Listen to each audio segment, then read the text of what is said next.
Bonjour Nicolas, Bonjour Bernard. merci de nous recevoir aujourd'hui en plein cœur de Paris, en plein cœur du Marais, dans vos magnifiques locaux People's Avec grand plaisir, en plein cœur du Marais en effet. Merci beaucoup. Pour commencer, peut-être quelques mots sur People's People's Fair, une centaine d'employés répartis entre le siège social à Montpellier et Paris, où on a plutôt les forces de vente.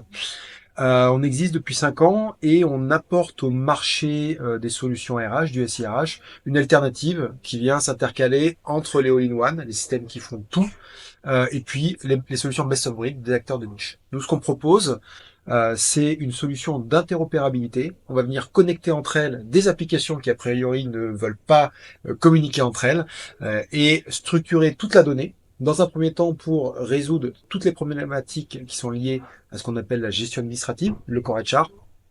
Et puis, in fine, et ça c'est ce vers quoi on tend, formater ces données, les raffiner pour qu'elles soient demain compatibles et utilisables par des IA spécialisées. D'accord. Donc une offre liée à la fois à l'intégration, à la data, Oui. dans un environnement RH. Qui sont vos clients?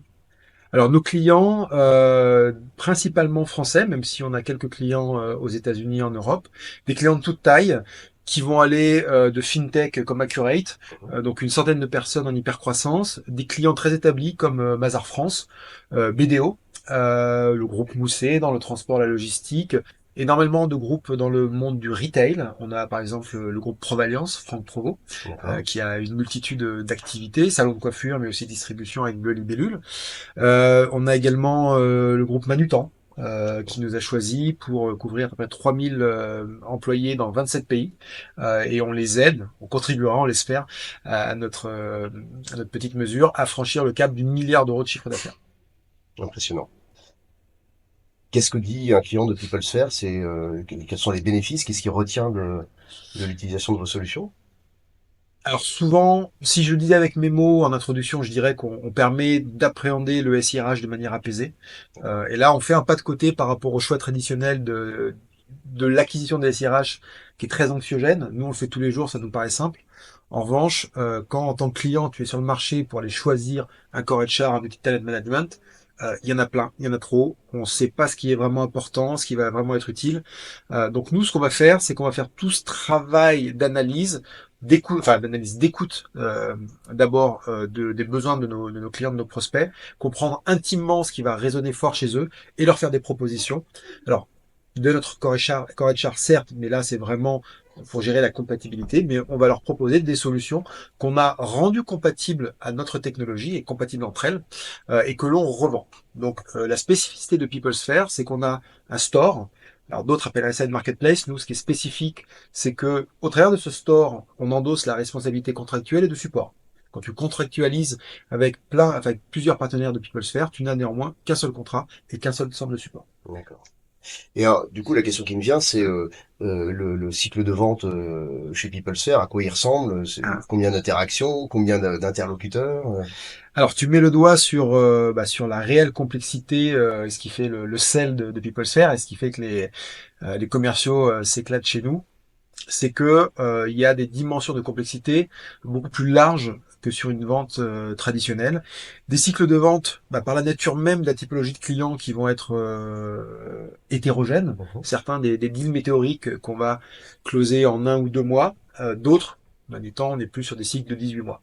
Donc on s'approche des données type, du large enterprise. Mhm. Et on a un petit peu de tout. En revanche, de manière très claire, les fondamentaux du business et de la vente complexe sont là.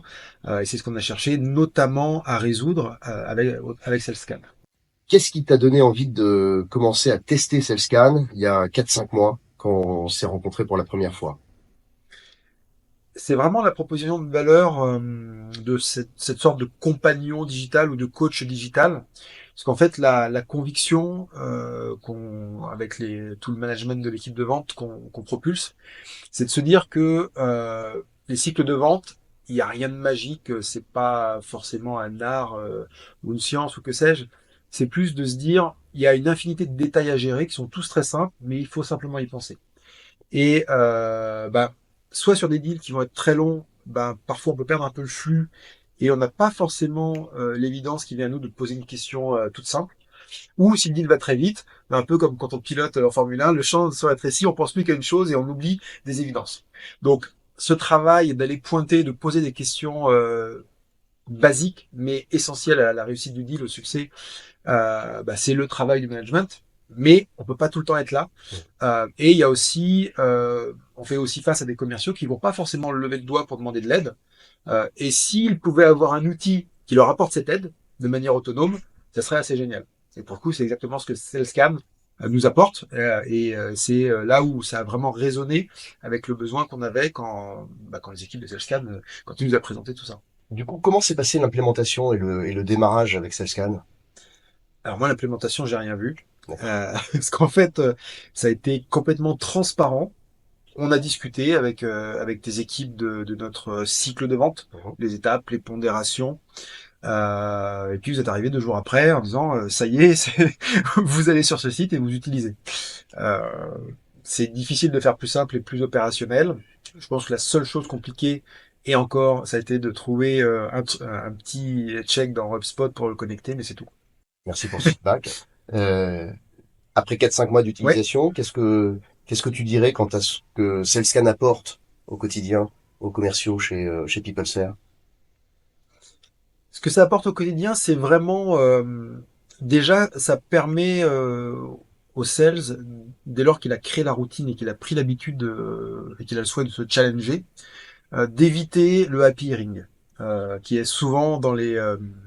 On connaît les commerciaux quand on tendance, comme diraient les jeunes, à s'ambiancer tout seul. Ouais, ça va le faire, etc. Et puis, tout sales manager, dès qu'on pose 3 questions, on voit que l'histoire n'est pas si belle ou si sous contrôle. Et donc toute l'idée, c'est grâce aux questions, encore une fois, parfois toutes bêtes, toutes simples, d'une évidence forte mais essentielle que va apporter SalesCam, la prise de conscience est réelle. Et pour le coup, c'est quelqu'un d'autre qui apporte ça. C'est pas comme quand ton manager vient, ça close quand, ça close quand, ça close quand. À un moment, ça ferme, on n'écoute plus. Là, c'est vraiment un système qui se veut finalement agnostique et objectif, qui analyse et qui dit, gars, regarde. Et pour le bon côté, c'est que ça parle tant aux visuels qu'aux sensitifs, parce que ou à ceux qui aiment lire, parce qu'il y a des questions à poser. Tiens, j'ai pas posé cette question. Bah oui, c'est évident, il faut que j'appelle. Il y a aussi cette fameuse araignée qui va te permettre en un coup d'œil de voir que tu as un blind spot à un endroit, et ben voilà, focalise tes efforts là. Euh, Finalement, c'est l'approche que vous proposez multidimensionnelle et permet pour le coup de s'adapter au mode spécifique de fonctionnement et aller déclencher ce qui va faire bouger le sales pour qu'il se pose les bonnes questions. Intéressant. Quelles sont les routines commerciales que vous avez, vous, chez PeopleSphere? Je pense qu'on est comme toutes les entreprises, on a un forecast hebdomadaire. Alors, on est en closing trimestriel, mais néanmoins, on signe beaucoup de deals. On a la chance de signer beaucoup de deals. Donc, on a un forecast hebdo, Mhm. qui est décliné. Voilà, c'est finalement, je suis le dernier maillon et on me reporte tout ce qui a été fait dans les différentes équipes. Donc, chacun individuellement prépare son forecast D'accord.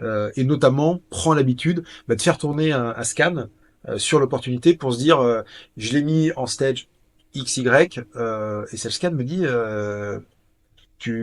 là tu y crois un peu trop fort et il y a des éléments essentiels sur lesquels tu vas te faire challenger. Donc prépare-toi. Voilà, c'est vraiment un peu le Gemini Cricket du sales qui vient lui dire si tant est qu'on lui laisse la place, qui apporte des informations. Et pour le coup, de manière très opérationnelle sur les quelques mois. Alors, comme tu l'as compris, on est sur des deals qui sont plutôt longs, Mhm. mais on a eu quelques deals. On a par exemple un deal comme Cogent qu'on a signé tout récemment, pour lequel sur la phase de closing, Cellscan a beaucoup aidé le commercial à identifier des points qui auraient retardé vraiment beaucoup la signature. Encore une fois, des choses toutes bêtes, mais auxquelles il faut penser tout le temps. On a également un client en Guyane, Sigui, qui a été un deal météorique. Enfin, ce qu'on appelle météorique, pour nous, c'est très rapide, on l'a signé en un mois. Et pour le coup, le fait d'avoir utilisé Cellscan dès le départ et d'arriver avec ce canevas de questions, parce qu'encore une fois, Cellscan ne fait pas tout, mais il donne les pointeurs, et ensuite, c'est le sales qui doit les articuler en fonction de sa sensation sur le deal. Mais ça a permis à ce commercial-là de closer le deal très très rapidement en appuyant sur les bons boutons, en ayant des réponses concrètes des questions. Je pense qu'il y a aussi un aspect qui est très important, c'est que ça permet de sortir du flou un peu global. Non, tu as une question simple. Est-ce que tu as parlé au DSI? Est-ce que tu as parlé qui signe et quand est-ce qu'il est dispo? Voilà, c'est pas ouais, peut-être ça marche. Non, voilà. Donc c'est il y a vraiment ça. Euh, et pour le coup, ça s'avère très utile en phase de onboarding D'accord. parce que, comme dans tout onboarding, il y a énormément de choses à comprendre pour le commercial. Il arrive avec son bagage, avec sa technique, mais pour autant, c'est très facile de perdre les fondamentaux et d'oublier l'essentiel quand tu es submergé par un nouveau process, plein de partenaires nouveaux, etc. Donc c'est très utile pour ça. Ça évite également de foncer tête baissée, encore une fois, de s'enfermer dans une croyance ou dans une idée, alors qu'il n'y a rien qui valide ce point. D'accord. J'ai aussi compris tout à l'heure finalement que ça aide le management à éviter de rentrer dans le micro-management et dans la crispation autour de sujets de compréhension de ce qu'est une opportunité. Ouais, alors, je pense qu'on a la chance, si tu peux le faire, de jamais avoir été dans le micromanagement, Ok, mais c'est vraiment, enfin, ça apporte vraiment je pense, du bon sens. Et pour le coup, je pense que ça résonne beaucoup avec PeopleSphere parce qu'on est une entreprise où on valorise beaucoup le bon sens. Quand tu dis ce que diraient nos clients de nous, je pense qu'ils disent on est pragmatique, on est très tenace. Euh, mais on est plein de bon sens et on vise avant tout, enfin, on n'est pas là pour mettre des paillettes partout, on est juste là pour faire des choses simples et faire en sorte que l'outil s'oublie, le client de d'accord, service. Euh, et CellScan, finalement, devient une routine de bon sens pour se poser les bonnes questions. d'accord. Merci. Pour conclure, si tu devais définir Cellscan en un ou deux mots, Alors, peut-être le Gemini Cricket du sales, la bonne conscience, ou le compagnon digital, c'est peut-être un peu galvaudé en ce moment, tout le monde dit les agents, etc. Mais c'est vraiment le compagnon digital le compagnon de bon sens. d'accord. Merci beaucoup pour Avec grand plaisir. l'anecdote. Pour l'anecdote, Jiminy Cricket, c'est marrant parce que un des tout premiers investisseurs chez Cellscan avait utilisé ce terme-là en disant il faut que vous soyez le Jiminy Cricket Bon, du commercial. Donc c'est marrant que tu utilises ce terme. Merci Nicolas, avec grand plaisir, merci pour ton Bernard. accueil. Bah, À bientôt. succès à Cellscan. Merci.